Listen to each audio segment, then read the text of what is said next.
तो hello friends, और आइए हम लोग आज देखेंगे घटना चक्र। घटना चक्र हल प्रश्न 2026 समान अध्ययन पूर्वावलोकन। समान अध्ययन पूर्वावलोकन। यहाँ भारतीय इतिहास हम लोग आज क्लास आज से शुरू होगा घटना चक्र का, तो आप लोग देख सकते हैं। तो यहाँ पे सब्जेक्ट दिया हुआ है, जितना सब्जेक्ट है, और घटना चक्र एक बहुत ही अच्छा बुक है। इससे आप लोग अच्छा से अच्छा तैयारी आप कर सकते हैं। तो आइए आज का पहला क्लास हम लोग देखेंगे। पहला है हमारा चैप्टर प्राचीन भारत का इतिहास। प्राचीन भारत का इतिहास। प्राचीन भारत का इतिहास में हम लोग देखेंगे पाषाण काल। पहले पाषाण काल में देखिए, यहाँ पर पहले हम लोग देख लेते हैं डिटेल कि जिस काल का कोई लिखित साक्ष्य नहीं मिला प्राग ऐतिहासिक काल कहते हैं। जिसमें कोई साक्ष्य नहीं मिला उसे हम प्राग कहते हैं, प्राग ऐतिहासिक। इस तरीका से हम लोग याद करेंगे। कोई लिखित साक्ष्य नहीं है तो प्राग है, कोई लिखित साक्ष्य नहीं है तो प्राग ऐतिहासिक काल है। आधि ऐतिहासिक काल में लिपि के साक्ष्य तो हैं, किंतु उनके अपठ्य या दुर्बोध होने के कारण उनसे सीधे पूर्ण या नाम तिथि आदि निश्चित नहीं हो पाते।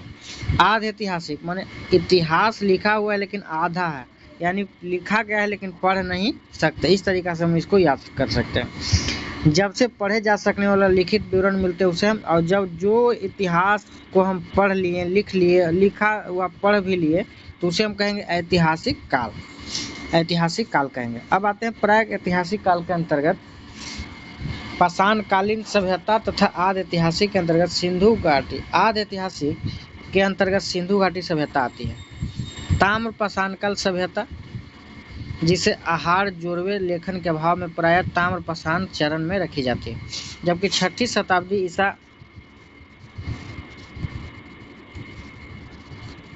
ईसा पूर्व को द्वितीय नगरीकरण प्रारंभिक ऐतिहासिक विकास को प्रमुख मोड़ माना जाता है। अब यहाँ देखेंगे इम्पोर्टेंट है, सर्वप्रथम 1863 ईस्वी में भारत में पाषाण कालीन सभ्यता का अनुसंधान प्रारंभ हुआ। भारत में पाषाण काल सर्वप्रथम 1863 ईस्वी में अनुसंधान प्रारंभ हुआ। पाषाण निर्मित उपकरण की अधिकता के कारण संपूर्ण पाषाण युगीन संस्कृति के 3 मुख्य चरणों में विभाजित किया गया है। 3 मुख्य चरण है।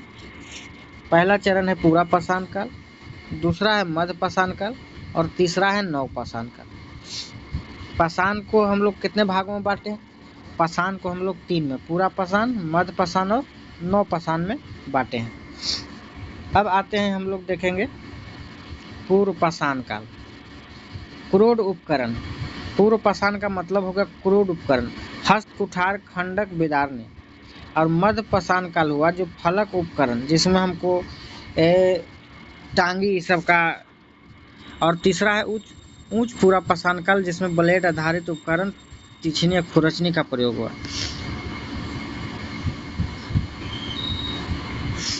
सर्वप्रथम यहाँ देखेंगे, सर्वप्रथम पंजाब को सोहन नदी घाटी से चापचा चापिंग पेम्बुल संस्कृति के उपकरण प्राप्त हुए हैं। सर्वप्रथम तमिलनाडु के चेन्नई के समीप पल्वरम तथा उसके बाद अत्तिपरकम से मद्रास हैंड एक्स संस्कृति के उपकरण प्राप्त हुए। इस संस्कृति के अन्य उपकरण क्लीवर, स्क्रैपर आदि हैं। भारतीय भूवैज्ञानिक सर्वेक्षण के वैज्ञानिक रॉबर्ट ब्रूस फूट, भारतीय यहाँ से देखिए याद करेंगे हम लोग, भारतीय भूवैज्ञानिक सर्वेक्षण के वैज्ञानिक थे रॉबर्ट ब्रूस फूट, भूवैज्ञानिक और पुरातात्विक थे भी।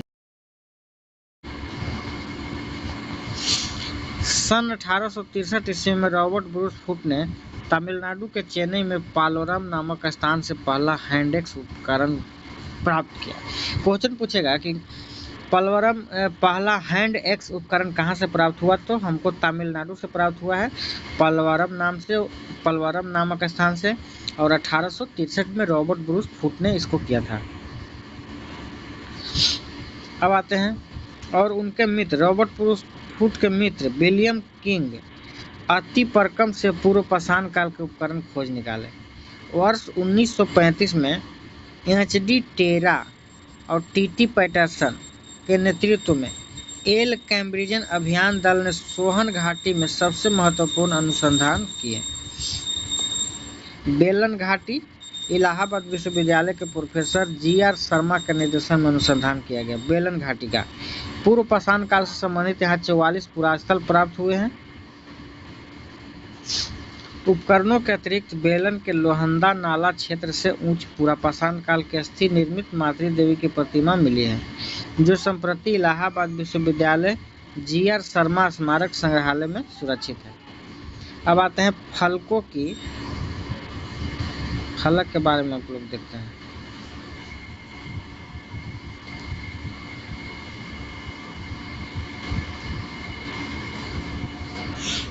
फलक अधिकता के कारण मध्य पूरा पाषाण काल को फलक संस्कृति या फलक ब्लेड स्क्रैपर संस्कृति भी कहते हैं। इन उपकरणों का निर्माण क्वार्टजाइट पत्थर से किया जाता है। फलक का निर्माण पूरा पाषाण कालीन मानव का जीवन पूर्णतः प्राकृतिक था। पूरा पाषाण पद से पूरा, पद से प्राकृतिक, यानी पूरा पाषाण काल का जो मनुष्य का जीवन था वो प्राकृतिक था। वे शिकार और भोजन संग्रह दोनों पर निर्भर रहते थे। उनका भोजन मांस या फल कंदमूल हुआ करता था।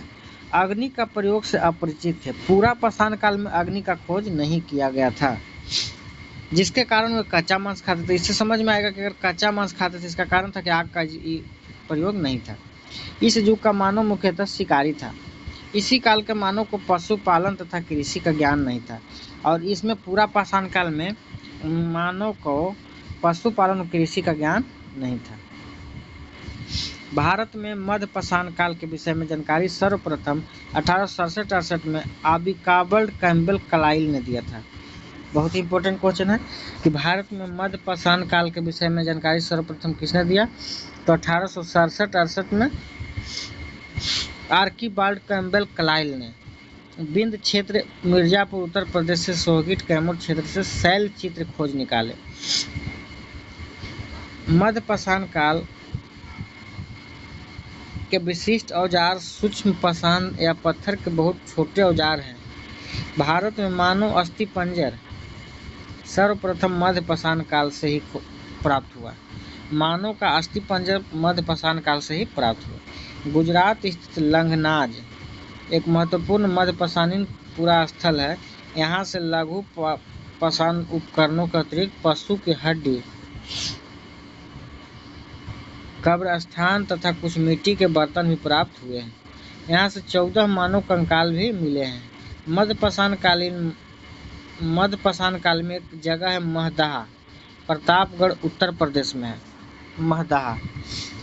वहाँ से हड्डी एवं सिंह निर्मित उपकरण मिले हैं। जी.आर. शर्मा ने महदहा के 3 क्षेत्र का उल्लेख किया है: झील क्षेत्र, बूचड़खाना संकुल क्षेत्र और कब्रस्तान सा आवास क्षेत्र में बटा था। जी.आर. शर्मा ने महदहा कितना भाग में बटा था, तो पहला था झील क्षेत्र, बूचड़खाना संकुल क्षेत्र और कब्रस्तान सा आवास क्षेत्र। बूचड़खाना संकुल क्षेत्र जो था वो मुख्यतः कब्र एवं झील निष्पेष से भी हड्डी एवं सिंह निर्मित उपकरण एवं आभूषण बड़े पैमाने पर पाए हैं। डॉक्टर जय नारायण पांडे द्वारा लिखित पुस्तक पुरातत्व विमर्श में महदहा, सराय नहर राय एवं दमदमा तीनों ही स्थल से हड्डी के उपकरण और आभूषण पाए जाते हैं। तो हड्डी कहाँ से मिला? महदहा, सराय नहर राय और दमदम से। दमदमा में किए गए उत्खनन फलस्वरूप विभिन्न स्तरों परतों से कुल मिलाकर 41 मानव सावधान ज्ञात हुए। इन सावधानों में से 5 सावधान युग्म सावधान है और एक सावधान में 3 मानव कंकाल एक साथ दफनाए हुए हैं। शेष सावधानों में एक एक कंकाल मिले हैं। इस प्रकार कुल 48 मानव कंकाल प्राप्त हुए। सराय नहर राय से ऐसी समाधि मिली जिसमें 4 मानव शव एक साथ दफनाए गए। सराय नहर राय से 4 मानव एक साथ दफनाए गए। यहाँ के कब्रें आवासीय क्षेत्र के अंदर स्थित थी। कब्रें छिछली तथा लंबोतरी आयताकार थे। बिंद क्षेत्र के लेखिया के शिलाश्रय संख्या 1 से मध्य पाषाण, लघु पाषाण उपकरण के अतिरिक्त 17 मानव कंकाल प्राप्त हुए। कुछ सुरक्षित हालत में है तथा अधिकांश क्षत विक्षत हो गए। संयुक्त राज्य अमेरिका के ओरेगन विश्वविद्यालय के जॉन आर लुकास के अनुसार लेखहिया में 27 मानव कंकाल की अस्थि मिली है। पशुपालन के साक्ष्य मध्य पाषाण काल के अंतिम चरण से प्राप्त होने लगते।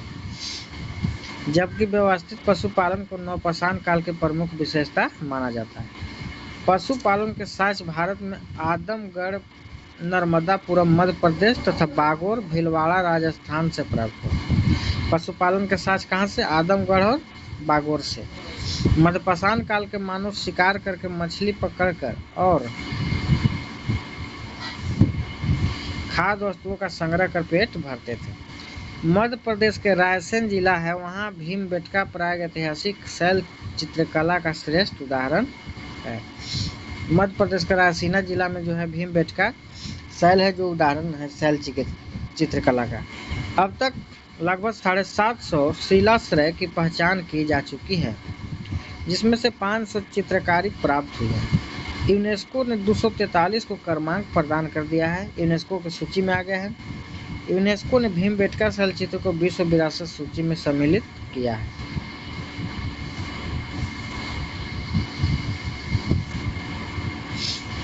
अब आते हैं सर्वप्रथम खदानों का उत्पादन नवपाषाण काल में प्रारंभ हुआ। खदान यानी नया है। खदान क्या है? नया है। तो खदान का उत्पादन नवपाषाण में। इस काल में गेहूं की कृषि प्रारंभ हुई। खाने वाला चीज होता है, इसमें क्या हुआ? गेहूं का कृषि प्रारंभ हुआ। नवीनतम खोजों के आधार पर भारतीय उपमहाद्वीप में प्राचीनतम कृषि साक्ष्य वाला स्थल उत्तर प्रदेश के संत कबीर नगर जिले में लहुरा देव है, जहाँ प्राचीनतम कृषि साक्ष्य वाला स्थल है लहुरा देव, जो उत्तर प्रदेश में है, संत कबीर नगर जिला में। यहाँ से 8000 ईसा पूर्व से 7000 ईसा पूर्व के मध्य चावल के साक्ष्य मिले हैं। उल्लेखनीय है कि इस नवीनतम खोज के पूर्व भारतीय उपमहाद्वीप के प्राचीनतम कृषि साक्ष्य वाला स्थल मेहरगढ़ पाकिस्तान के बलूचिस्तान में स्थित है। यहाँ से गेहूं के साक्ष्य मिले। यानी नवीनतम खोज के पहले सबसे पहले साक्ष्य कहाँ से मिला था? मेहरगढ़ से। जबकि प्राचीनतम चावल धान के साक्ष्य वाला स्थल कोरडीहवा है। देखिए, इसमें कंफ्यूज नहीं होइएगा। यहाँ पर दिया कि चावल का साक्ष्य मिला है मेहरगढ़ से, प्राचीनतम कृषि साक्ष्य वाला स्थल है, और ये चावल के साक्ष्य वाला स्थल कोरडीहवा हो जाएगा। प्रयागराज जिला में बेलन नदी के तट पर स्थित है। चीन के यांगती नदी घाटी क्षेत्र में लगभग 7000 ईसा पूर्व चावल उगाया गया। मक्का लगभग भारत का प्रथम साक्ष्य मेक्सिको में पाया गया। मक्का का प्रथम साक्ष्य कहाँ पाया गया है? मेक्सिको में, नवपाषाण काल में। अब आते हैं मेहरगढ़ नवपाषाण से लेकर ताम्रपाषाण सभ्यता तक सांस्कृतिक अवशेष प्राप्त हुए। मानव कंकाल के साथ कुत्ते का कंकाल बुर्जहोम से प्राप्त हुआ, जो जम्मू कश्मीर में है। बुर्जहोम कहाँ है? जम्मू कश्मीर में। मानव का कंकाल यहाँ से प्राप्त हुआ है। गर्तवास के साथ भी यहीं से प्राप्त हुआ है, जम्मू कश्मीर से। इस पुरास्थल की खोज 1935 में एडी टेरा पैटरसन ने किया था, बुर्जहोम का। गुफकराल जम्मू कश्मीर में स्थित नवपाषाणिक स्थल, नवपाषाण काल में खोजा गया स्थल है गुफकराल, जम्मू कश्मीर में। गुफकराल का अर्थ है कुलाल, अर्थात कुम्हार की गुहा। यहाँ के लोग कृषि एवं पशुपालन का कार्य करते थे। अब आते हैं चिरांद, बहुत बार पूछता है एग्जाम में। चिरांद बिहार के सारण जिला में स्थित है, और यहाँ नवपाषाण अवशेष मिले हैं। यहाँ से हड्डी के अनेक उपकरण प्राप्त हुए हैं। यहाँ से प्राप्त उपकरण हिरण के सींग से निर्मित है। नवपाषाण युगीन दक्षिण भारत में मृतक को दफनाने के स्थल को बृहत्पाषाण स्मारक की पहचान की गई है। नवपाषाण काल से संबंधित राख के टीले कर्नाटक में बल्लारी जनपद में संगनकल्लू नामक स्थान से प्राप्त हुआ है। पिकलीहल, उतनूर आदि स्थलों से भी राख के टीले मिले हैं। राख के टीले नवपाषाण युगीन पशुपालक समुदाय के मौसमी शिविर को जले अवशेष हैं। अब आते हैं धातु में सबसे पहले तांबा का प्रयोग हुआ था। धातु में सबसे पहले VVI क्वेश्चन है, इसको लिख सकते हैं, नोट कर सकते, याद कर सकते। ध्यान रखिएगा कि धातु में का सबसे पहला प्रयोग तांबा का हुआ था। और इस चरण में पत्थर एवं तांबे के उपकरण के साथ साथ प्रयोग जारी रहा। इस कारण हम इसको ताम्र पाषाणिक काल संस्कृति में कैलकोलिथिक कल्चर भी कहा जाता है। ताम्र पाषाण का अर्थ है पत्थर एवं तांबा के संयुक्त प्रयोग की अवस्था। भारत में ताम्र पाषाण युग की बस्ती दक्षिण पूर्व राजस्थान, पश्चिम मध्य प्रदेश, पश्चिम महाराष्ट्र तथा दक्षिण एवं पूर्व भारत में पाई गई। दक्षिण पूर्व राजस्थान में अनेक पुरास्थल की खुदाई हुई। यहाँ अहाड़, बलाथल, उजियाना एवं गिलुंद ये पुरास्थल बनास घाटी में स्थित है। बनास घाटी में स्थित होने के कारण इसे बनास संस्कृति भी कहते हैं। अहाड़ का प्राचीन नाम ताम्बवती अर्थात तांबा वाली जगह है। गिलुंद, बलाथल, उजियान में बस्ती को परकोटा दीवार से घेरा गया है। अहाड़ के पास गिलुंद में मिट्टी की इमारत बनी है, किंतु कहीं कहीं पक्की ईंटें भी लगी है। गिलुंद में तांबा का टुकड़ा मिला है।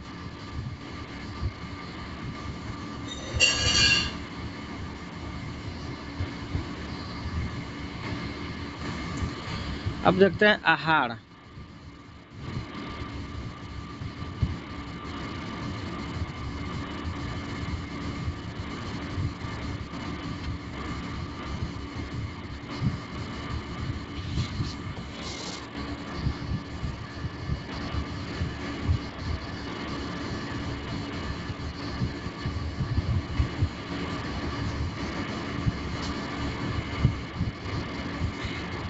अहाड़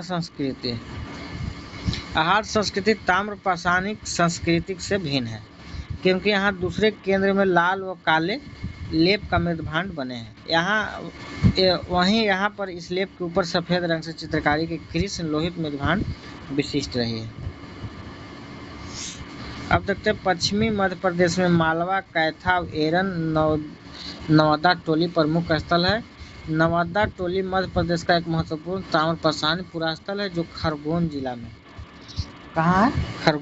में इसका उत्खनन 1957 से 59 में एच.डी. संकलिया तथा एस.बी. देव और जे.डी. अंसारी द्वारा कराया गया। यहाँ से मिट्टी, बांस एवं फूस के बने चौकोर एवं वृत्ताकार घर मिले हैं। यहाँ के मृदभांडों में मालवा वेयर प्रमुख है, जो समानता लाल, नारंगी या बफ क्रीम स्लिप पर काले भूरे रंग से चित्रित ज्यामितीय और अन्य रूपांकनों के साथ मिलता है। अब आते हैं कैथा संस्कृति, जो हड़प्पा संस्कृति की कनिष्ठ समकालीन है। इसके मृदभांड में कुछ प्राक हड़प्पीय लक्षण दिखाई देते हैं, साथ ही इन पर हड़प्पाई प्रभाव भी स्पष्ट दिखाई देता है। इस संस्कृति की लगभग 40 बस्तियां मालवा क्षेत्र से प्राप्त हुई है, जो अत्यंत छोटी है। मालवा संस्कृति अपने विशिष्ट मालवा वेयर मृदभांड के लिए जानी जाती है। मध्य प्रदेश में कैथा और एरन की तथा पश्चिमी महाराष्ट्र में इनामगांव की बस्तियां किला बंद है। पश्चिमी महाराष्ट्र के प्रमुख पुरास्थल हैं अहमदनगर, जिसे अहिल्यानगर वर्तमान में हो गया, जिला में जोरवे, नेवसा और दैमाबाद। पुणे जिला में चंदौली, सुनगांव, इनामगांव, प्रकाश, नंदुरबार जिला और नासिक जिला है। इन पुरास्थल में जोरवे चरण स्तर लगभग 1400 से 700 ईसा पूर्व के अवशेष मिलते हैं।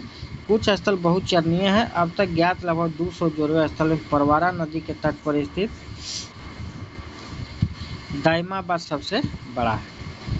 टोटीदार पात्र परंपरा जोरवे संस्कृति की विशिष्ट पहचान है। महाराष्ट्र की ताम्र पाषाण कालीन संस्कृति के नेवासा, दैमाबाद, चंदौली, इनामगांव आदि पुरास्थल में मृतकों को उत्तर से दक्षिण दिशा में घरों के फर्श के नीचे दफनाए जाने के साक्ष्य प्राप्त है। आरंभिक ताम्र पाषाण अवस्था को इनामगांव स्थल पर चूल्हा सहित बड़े बड़े कच्ची मिट्टी के मकान और गोलाकार गड्ढों वाले मकान मिले हैं। पश्चात अवस्था में 5 कमरे वाला एक मकान मिला है, जिसमें 4 कमरे आयताकार हैं और 1 वृत्ताकार है। इनामगांव में 100 से अधिक घर और अनेक कब्रें पाई गई हैं। यह बस्ती किला बंद है और खाई से घिरी है। यहाँ कारीगर शिल्पी लोग पश्चिम छोर पर संभवतः रहते थे, जबकि केंद्र में स्थित 5 कक्षीय मकान को संभवतः मुखिया का निवास माना गया। केंद्र के निकट अन्नागार भी मिला है। अब आते हैं पूर्वी भारत।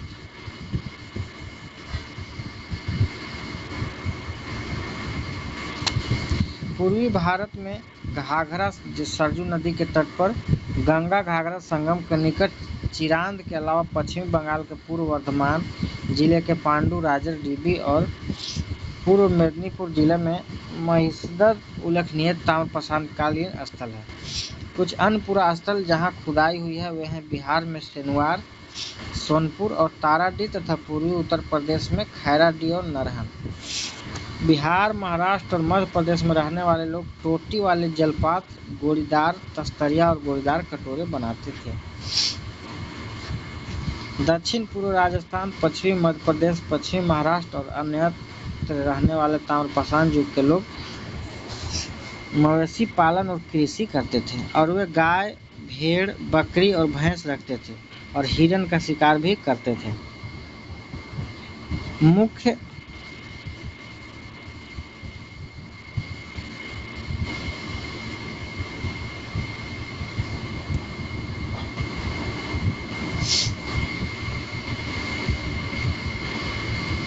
अब देखेंगे यहाँ पे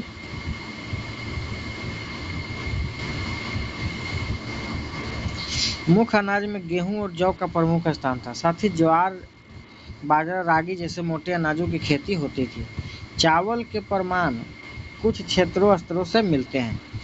ताम्रप्रशांत युग के लोग शिल्प कर्म में निसंदेह बड़े दक्ष थे और पत्थर का काम भी अच्छा करते थे। वे कार्नेलियन, स्टेटाइट और क्वार्टजाइट क्रिस्टल जैसे अच्छे पत्थरों के मनके या गुटकाएं भी बनाते थे। वे लोग कताई और बुनाई जानते थे क्योंकि मालवा में तकली, घिरनिया, कोलोरस मिली है। महाराष्ट्र में देखिए, महाराष्ट्र में कपास, सन और सेमल की रुई के बने धागे भी मिले हैं। इनाम गांव में कुम्भकार, धातुकर, हाथी दांत के शिल्पी, चूना बनाने वाला और पकी हुई मिट्टी की मूर्ति बनाने वाले कारीगर भी दिखाई देते हैं। इनाम गांव में मातृ देवी की प्रतिमा मिली है। इनाम गांव में मातृ देवी की प्रतिमा मिली है जो पश्चिमी एशिया में पाई जाने वाली ऐसी प्रतिमा से मिलती जुलती है। मालवा और राजस्थान में मिली रूढ़ शैली से बनी मिट्टी के वृषभ, जिसे साढ़ मूर्तिकाएं सूचित करती है कि वृषभ धार्मिक पंथ का प्रतीक था। पश्चिमी महाराष्ट्र के चंदौली और नेवासा बस्ती में कुछ बच्चों के गलों में तांबे मनकों का हार पहनाकर उन्हें दफनाया गया, जबकि अन्य बच्चों के कब्र में सामान के तौर पर कुछ बर्तन मात्र हैं। महाराष्ट्र के चालकोलिथिक स्थलों में मृतक को उत्तर दक्षिण दिशा में रखा जाता था, किंतु दक्षिण भारत के कुछ मेगालिथिक स्मारकों के दफनों में प्रायः पूर्व पश्चिम अभिमुखता मिलती है, पर उत्तर दक्षिण के उदाहरण भी मिलते हैं। उत्तर दक्षिण में मृतक को रखा जाता था। पश्चिमी भारत में लगभग संपूर्ण सावधान एक्सीडेंटेड ब्यूरियल प्रचलित था, जबकि पूर्वी भारत में आंशिक सावधान, फ्रैक्शनल ब्यूरियल, संपूर्ण सावधान तथा यूरन ब्यूरियल तीनों प्रकार के दफन मिलते थे। सबसे बड़ी निधि मध्य प्रदेश के गुंगेरिया से प्राप्त हुई है। इसमें 424 तांबा के औजार और हथियार और 102 चांदी के पतले प्लेट मिले। कायथा के घर में तांबा का 28 कंगन और 2 अद्वितीय ढंग के कुल्हाड़ियाँ पाई गई। इसी स्थान में स्टेटाइट और कार्नेलियन जैसी कीमती पत्थरों के मनकों के हार पत्थरों में जमा पाए गए। गणेश्वर स्थल राजस्थान में खेतड़ी नामक ताम्र पट्टी के शिखर झुंझुनू क्षेत्र के तांबे के समृद्ध खानों निकट पड़ता है। दक्षिण भारत में ब्रह्मागिरी, पिकलीहल, संगनकल्लू, मास्की, हलूर आदि से ताम्रप्रशांत युगीन बस्ती के साक्ष्य मिले हैं। दक्षिण भारत में कृषक की अपेक्षा चरवाहा संस्कृति का अधिक प्रमाण मिला है। भारत में सर्वप्रथम 1861 में अलेक्जेंडर कनिंघम को पुरातत्व सर्वेक्षक के रूप में नियुक्त किया गया था। 1871 में पुरातत्व सर्वेक्षण को सरकार के एक विभाग के रूप में पुनर्जीवित किया गया था। वर्ष 1901 में लॉर्ड कर्जन के समय इसे भारतीय पुरातत्व सर्वेक्षण के रूप में केंद्रीकृत कर जॉन मार्शल को इसका नया महानिदेशक नियुक्त किया गया और वर्ष 1902 में जॉन मार्शल ने कार्यभार ग्रहण किया। तो ये डिटेल हम लोग देख लिया और अगले क्लास में हम लोग चैप्टर शुरू करेंगे।